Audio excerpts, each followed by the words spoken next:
Good morning बच्चों। Class 8 subject Hindi व्याकरण chapter number 2 वर्ण विचार। आप सभी बच्चे अपना पेज नंबर 11 खोलिए, अपनी बुक्स ओपन कीजिए और पेज नंबर 11 निकालिए। यह चैप्टर नंबर 2 वर्ण विचार का वीडियो पार्ट नंबर 4 है। आज हम अपना HW चैप्टर नंबर 2 का क्वेश्चन नंबर कर रहे हैं। सभी बच्चों ने बुक्स ओपन कर ली, स्टार्ट करें। देखिए क्वेश्चन नंबर कै, सही उत्तर पर सही का निशान लगाइए। क्वेश्चन नंबर कै, सही उत्तर पर सही का निशान लगाइए। क्वेश्चन नंबर 1, इनमें से किस विकल्प में दीर्घ स्वर नहीं है?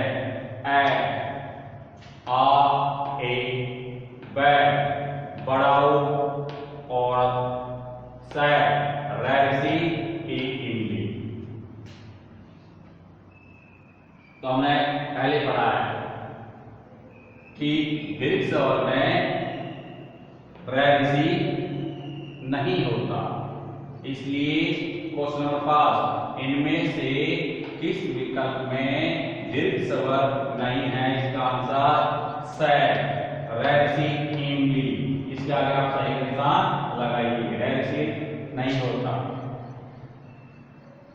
रिपीट कर रहा हूं, इनमें से किस विकल्प में दीर्घ स्वर नहीं है? तो आप स के आगे राइट का निशान लगाइए, सही का, ऋषि, इमली। क्वेश्चन नंबर 2, किसमें ऋषि की मात्रा का प्रयोग है? बताइए, किसमें ऋषि की मात्रा का प्रयोग है? बताइए। क्रम, उम्र, ब, सर्म, ड्रम और स, मृग और मृग। तो हमने चैप्टर पढ़ा है कि ऋषि की मात्रा हमेशा नीचे आती है, किस चिन्ह के रूप में? क्या पढ़ा है चैप्टर में कि ऋषि की मात्रा हमेशा नीचे इस चिन्ह के रूप में आती है। इसलिए आपके क्वेश्चन नंबर 2 का आंसर स है, मृग। इसके आगे आप सही निशान लगाइए। देखिए क्वेश्चन नंबर 2, किसमें ऋषि की मात्रा का प्रयोग है? बताइए। आपका आंसर स है, मृग। इस पे आप सही का निशान लगाइए। हो गया। क्वेश्चन नंबर 3, दो समान या एक जैसे व्यंजनों से मिलकर बने व्यंजनों को डॉट डॉट कहते हैं। क्वेश्चन नंबर 3, दो समान या एक जैसे व्यंजनों से मिलकर बने व्यंजनों को डॉट डॉट खालिस्तान कहते हैं। यहां पे क्या आएगा? संयुक्त, ब, द्वितु, स, स्पर्श। तो हमने अपनी पाठ्य पुस्तक में पढ़ा है कि दो समान या एक जैसे व्यंजनों से मिलकर बने व्यंजनों को द्वितु व्यंजन कहते हैं। इसलिए आपका क्वेश्चन नंबर 3 का आंसर ब, द्वितु आएगा। इसके आगे, ब के आगे, द्वितु के आगे आप सही का निशान लगाइए। देखिए रिपीट कर रहा हूं, क्वेश्चन नंबर 3, दो समान या एक जैसे व्यंजनों से मिलकर बने व्यंजनों को खालिस्तान कहते हैं। यहाँ पर खालिस्तान में द्वितु आएगा, ऑप्शन ब के आगे सही का निशान लगाइए। हो गया। क्वेश्चन नंबर 4, अंतःस्थ व्यंजन होते हैं। अंतःस्थ व्यंजन कितने होते हैं? 5, ब 4, स 25। तो हमने पाठ्य पुस्तक में पढ़ा है कि अंतःस्थ व्यंजन 4 होते हैं। य, र, ल, व। कितने होते हैं? चार। कौन से? य, र, ल, व। इसलिए आपके क्वेश्चन नंबर 4 में अंतःस्थ व्यंजन होते हैं ब। ऑप्शन कौन सा आएगा? ब। 4 इसका आगे आप सही का निशान लगाइए। क्वेश्चन नंबर 4 में ब, 4 का आगे आप सही का निशान लगाइए। क्वेश्चन नंबर क्या है आपका? कंप्लीट हो गया है। अब क्वेश्चन नंबर 6, खाली स्थान भरिए। क्वेश्चन नंबर 6 कौन सा है? खाली स्थान भरिए। क्वेश्चन नंबर 1, खाली स्थान भाषा की वह सबसे छोटी ध्वनि है जिसके और टुकड़े नहीं किए जा सकते। खाली स्थान भाषा की वह सबसे छोटी ध्वनि है जिसके और टुकड़े नहीं किए जा सकते। तो हमने पाठ्यपुस्तकों में पढ़ा है कि वर्ण या अक्षर, तो वर्ण भाषा की वह सबसे छोटी ध्वनि है जिसके और टुकड़े नहीं किए जा सकते। तो क्वेश्चन नंबर 1 में खाली स्थान में वर्ण आएगा। वर्ण भाषा की वह सबसे छोटी ध्वनि है जिसके और टुकड़े नहीं किए जा सकते। हो गया। अब क्वेश्चन नंबर 2, जिन स्वरों के उच्चारण में कम समय लगता है उन्हें खाली स्थान स्वर कहते हैं। जिन स्वरों के उच्चारण में कम समय लगता है उन्हें खाली स्थान स्वर कहते हैं। तो हमने पाठ्यपुस्तक में पढ़ा है कि जिन स्वरों के उच्चारण में कम समय लगता है उन्हें ह्रस्व स्वर कहते हैं। क्या पढ़ा है? कि जिन स्वरों के उच्चारण में कम समय लगता है उन्हें ह्रस्व स्वर कहते हैं। तो आप क्वेश्चन नंबर 2 में देखिए, जिन स्वरों के उच्चारण में कम समय लगता है उन्हें खाली स्थान आएगा ह्रस्व। खाली स्थान क्या आएगा? ह्रस्व स्वर कहते हैं। क्वेश्चन नंबर 2 के खाली स्थान क्या आएगा? ह्रस्व स्वर कहते हैं। आप क्वेश्चन नंबर 3, खाली स्थान का उच्चारण नाक और गले दोनों से होता है। खाली स्थान, क्वेश्चन नंबर 3 देखिए, खाली स्थान का उच्चारण नाक और गले दोनों से होता है। तो हमने अपनी बुक्स में चैप्टर नंबर 2 में पढ़ा है कि अनुनासिक अनुस्वार का उच्चारण सिर्फ किससे होता है? नाक से होता है, जबकि अनुनासिक का उच्चारण नाक और गले दोनों से होता है। इसलिए आपके क्वेश्चन नंबर 3 में खाली स्थान क्या आएगा? अनुनासिक। क्वेश्चन नंबर 3 के खाली स्थान क्या आएगा? अनुनासिक। अनुनासिक का उच्चारण नाक और गले दोनों से होता है। क्वेश्चन नंबर 4, य, र, ल, व। य, र, ल, व खाली स्थान व्यंजन है। य, र, ल, व खाली स्थान व्यंजन है। तो हमने अपने चैप्टर में पढ़ा है कि अंतःस्थ व्यंजन के 4 व्यंजन होते हैं। कौन कौन से? य, र, ल, व। इसलिए आपके क्वेश्चन नंबर 4 में खाली स्थान क्या आएगा? अंतःस्थ। क्या आएगा? अंतःस्थ।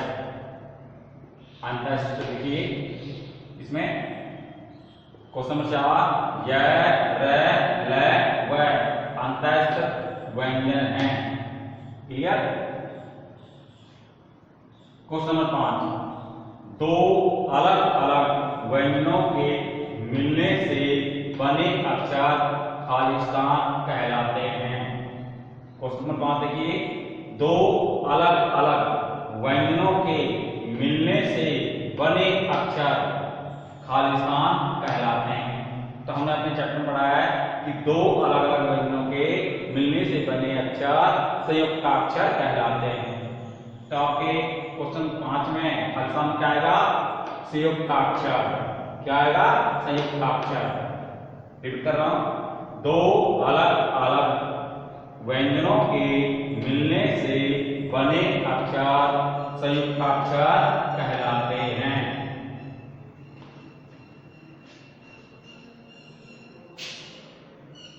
क्वेश्चन नंबर 10, दिए गए कथनों के सामने सही या गलत का निशान लगाइए। क्वेश्चन नंबर 10, दिए गए कथनों के सामने सही या गलत का निशान लगाइए। क्वेश्चन नंबर 1, प्रत्येक शब्द अनेक छोटी छोटी ध्वनियों के मेल से बनता है।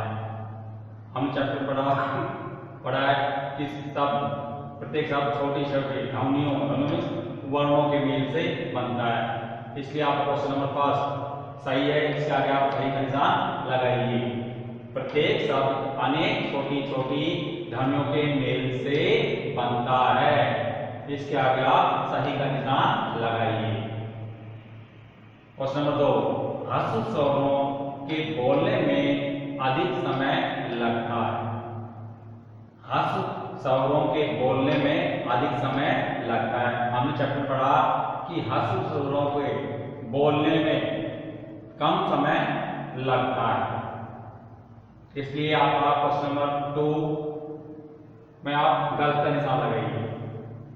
क्वेश्चन नंबर 2, ह्रस्व स्वरों के बोलने में अधिक समय लगता है, इसमें आप गलत का निशान लगाइए। क्वेश्चन नंबर 3, दीर्घ स्वर संख्या में 9 है। दीर्घ स्वर संख्या में 9 है। हमने चैप्टर पढ़ाया कि दीर्घ स्वरों की संख्या 7 होती है, इसलिए आपका क्वेश्चन नंबर 3 में भी आप गलत का निशान लगाइए। दीर्घ स्वर संख्या में 9 है, इस पे आप निशान गलत का लगाइए, क्योंकि दीर्घ स्वर संख्या 7 होती है। क्वेश्चन नंबर 4, अनुस्वार का उच्चारण नाक से होता है। अनुस्वार का उच्चारण नाक से होता है। हमने चैप्टर पढ़ा कि अनुस्वार के उच्चारण में नाक की सहायता ली जाती है, इसलिए आपका क्वेश्चन नंबर 4, अनुस्वार का उच्चारण नाक से होता है, इसमें आप सही का निशान लगाइए। क्वेश्चन नंबर 4 में आप सही का निशान लगाइए। क्वेश्चन नंबर 5, दो भिन्न व्यंजनों के मेल से बने अक्षर संयुक्त व्यंजन कहलाते हैं।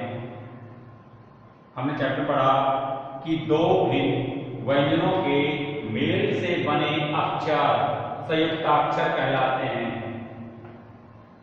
इसलिए आपका क्वेश्चन नंबर 5 क्या है, गलत है, इसमें आप गलत का निशान लगाइए। दो भिन्न व्यंजनों के मेल से बने अक्षर संयुक्त व्यंजन कहलाते हैं, इसमें आप गलत निशान लगाइए। एक बार फिर कर रहा हूं। क्वेश्चन नंबर क्या है, दिए गए कथनों के सामने सही या गलत का निशान लगाइए। क्वेश्चन नंबर 1, प्रत्येक शब्द अनेक छोटी छोटी ध्वनियों के मेल से बनता है, राइट, इसमें सही का निशान लगाइए। क्वेश्चन नंबर 2, ह्रस्व स्वरों के बोलने में अधिक समय लगता है, इसमें आप गलत का निशान लगाइए। क्वेश्चन नंबर 3, दीर्घ स्वर संख्या में 9 है, इसमें भी आप गलत का निशान लगाइए। क्वेश्चन नंबर 4, अनुस्वार का उच्चारण नाक से होता है, इसमें आप सही का निशान लगाइए। और क्वेश्चन नंबर 5, दो भिन्न व्यंजनों के मेल से बने अक्षर संयुक्त व्यंजन कहलाते हैं, इसमें भी आप गलत का निशान लगाइए। तो क्वेश्चन नंबर गया अपना कंप्लीट। क्वेश्चन नंबर है, निम्न प्रश्नों के उत्तर लिखिए। क्वेश्चन नंबर है कौन सा है, निम्न प्रश्नों के उत्तर लिखिए। तो क्वेश्चन नंबर 1, आप सभी बच्चे लिखने के लिए तैयार हो जाइए। क्वेश्चन नंबर 1, स्वर किसे कहते हैं, स्वरों की संख्या लिखिए। क्वेश्चन नंबर 1 कौन सा है, स्वर किसे कहते हैं, स्वरों की संख्या लिखिए। आंसर देखिए,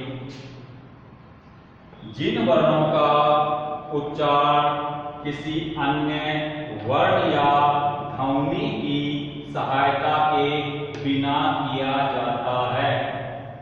जिन वर्णों का उच्चारण किसी अन्य वर्ण या ध्वनि की सहायता के बिना किया जाता है, उन्हें स्वर कहते हैं। हिंदी वर्णमाला में स्वरों की कुल संख्या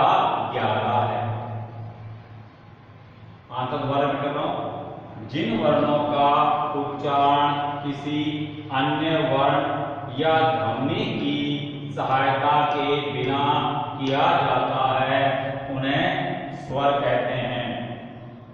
हिंदी वर्णमाला में स्वरों की कुल संख्या 11 है। क्वेश्चन नंबर सेकंड, ह्रस्व स्वर और दीर्घ स्वर किसे कहते हैं? क्वेश्चन नंबर 2, ह्रस्व स्वर और दीर्घ स्वर किसे कहते हैं? आंसर नंबर 1 ह्रस्व स्वर। आंसर में नंबर 1 ह्रस्व स्वर। जिन स्वरों के उच्चारण में कम समय लगता है उन्हें ह्रस्व स्वर कहते हैं। जिन स्वरों के उच्चारण में कम समय लगता है उन्हें ह्रस्व स्वर कहते हैं। ये 4 हैं, ए, ई, छोटा ओ तथा रे, ऋषि। रिपीट कर रहा हूं इसे। नंबर 1 ह्रस्व स्वर। जिन स्वरों के उच्चारण में कम समय लगता है उन्हें ह्रस्व स्वर कहते हैं। ये 4 हैं, कौन कौन से?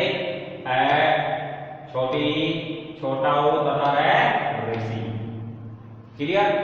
नंबर 2 दीर्घ स्वर। नंबर 2 दीर्घ स्वर। जिन स्वरों के उच्चारण में ह्रस्व की अपेक्षा अधिक समय लगता है उन्हें दीर्घ स्वर कहते हैं। जिन स्वरों के उच्चारण में ह्रस्व की अपेक्षा अधिक समय लगता है उन्हें दीर्घ स्वर कहते हैं। दीर्घ स्वर 7 हैं, कौन कौन से?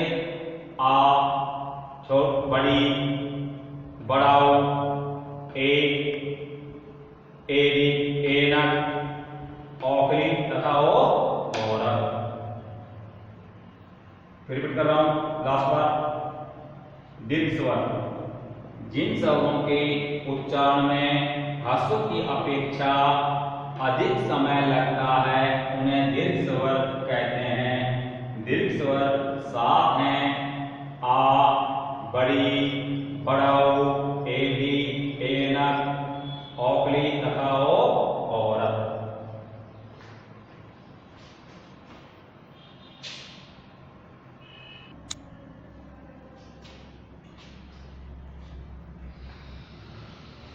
Question number 3।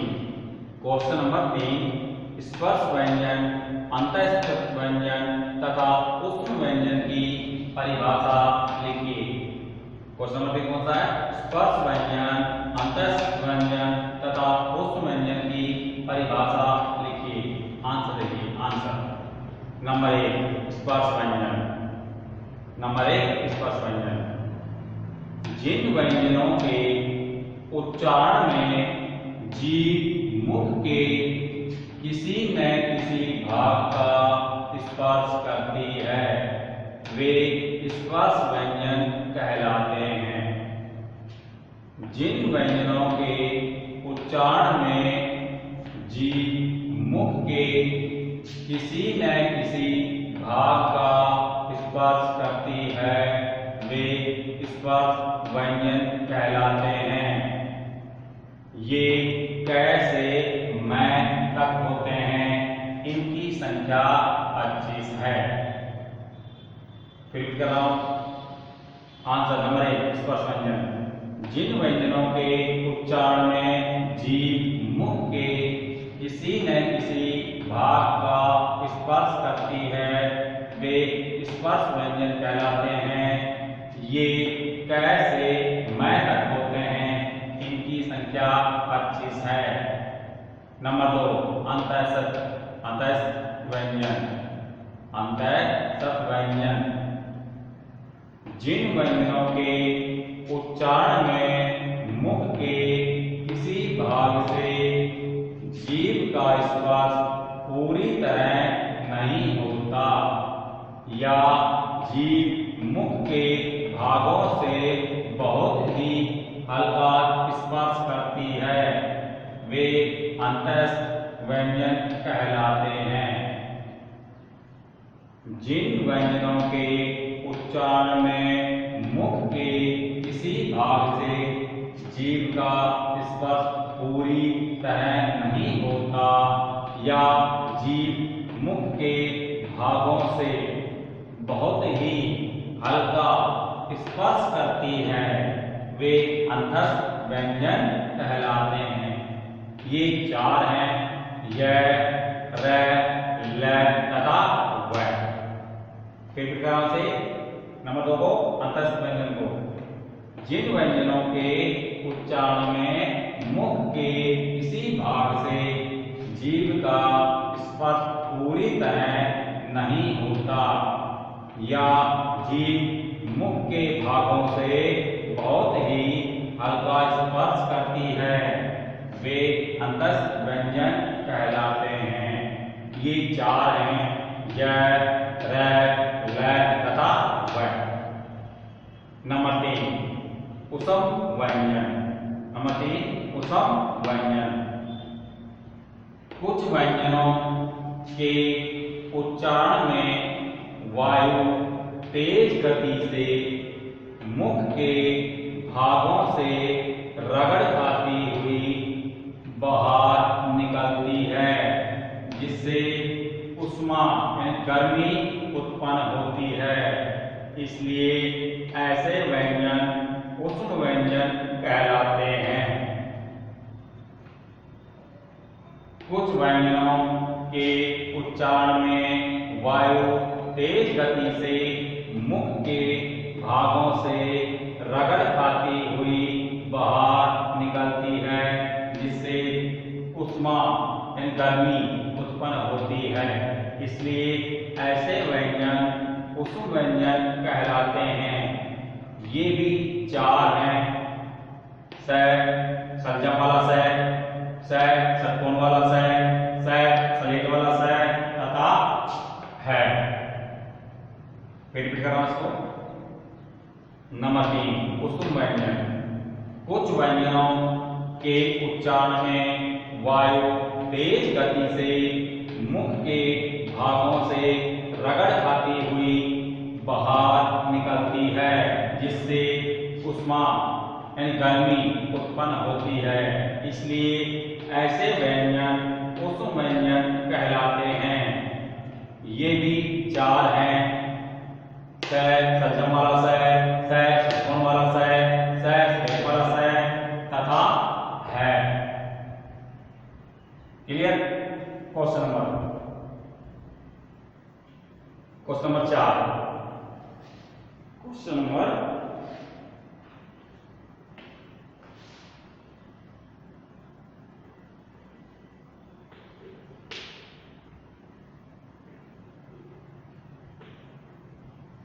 4 द्वित्व व्यंजन किसे कहते हैं? क्वेश्चन नंबर 4 द्वित्व व्यंजन किसे कहते हैं? आंसर देखिए, दो समान या एक जैसे व्यंजनों से मिलकर बने व्यंजनों को द्वित्व व्यंजन कहते हैं। दो समान या एक जैसे व्यंजनों से मिलकर बने व्यंजनों को द्वित्व व्यंजन कहते हैं। जैसे च प्लस च, छत, कच्चा, बच्चा। ज प्लस ज, जज, जज, लज्जा, सज्जा आदि। इसको फिर कर रहा हूं। क्वेश्चन नंबर 4 द्वित्व व्यंजन किसे कहते हैं? दो समान या एक जैसे व्यंजनों से मिलकर बने व्यंजनों को द्वित्व व्यंजन कहते हैं। जैसे च प्लस में च, आधा च पूरा च, चच यानी कच्चा, बच्चा।